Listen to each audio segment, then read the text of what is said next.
क्योंकि कोई नहीं ना, इसमें देखने वाली क्या बात है। हमें तो मालूम था कि कहीं ना कहीं ये होगा। मुझे तो अफसोस बारामूला पार्लिमानी हल्के के लोगों के लिए है, क्योंकि ये बेल उन्हें उनकी खिदमत के लिए नहीं मिला है। ये बेल उन्हें पार्लियामेंट अटेंड करने के लिए नहीं मिला है। ये बेल एक मेंबर पार्लियामेंट की हैसियत से काम करने के लिए नहीं मिला है। ये बेल मिला है सिर्फ और सिर्फ यहाँ वोट हासिल करने के लिए, और उसके बाद इनको वापस तिहाड़ लेना पड़ेगा और नॉर्थ कश्मीर के लोग दोबारा एक नुमाइंदे के बिना होंगे। अब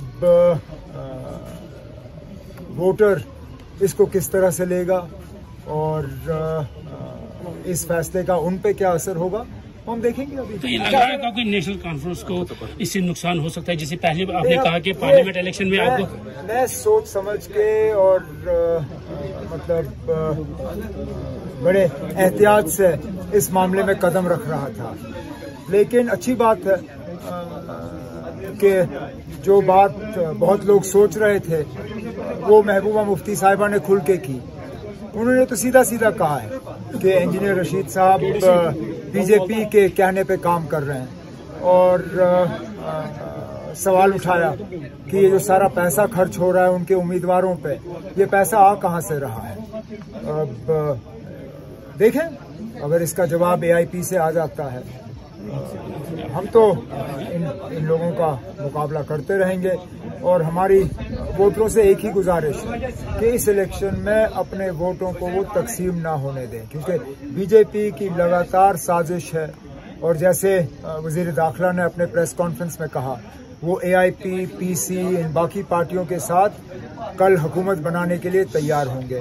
तो लोगों को अगर बीजेपी की हुकूमत बनानी है तो इन तंजीमों की मदद करें। वो उमर साहब, आप लगातार अलायंस की बात कर रहे हैं, लेकिन एक तरफ आपके जो इत्तेहादी है एक आप परवार कर रहे हैं तो दूसरा स्टेटमेंट दे रहा है, तो कैसे देखते हैं अलायंस पे? कोई सुनिए, वो बेवकूफ है बानिहाल वाला, उसको अपनी जबान पे कंट्रोल नहीं है, लेकिन उसकी अपनी पार्टी ने उसके बयान को जो है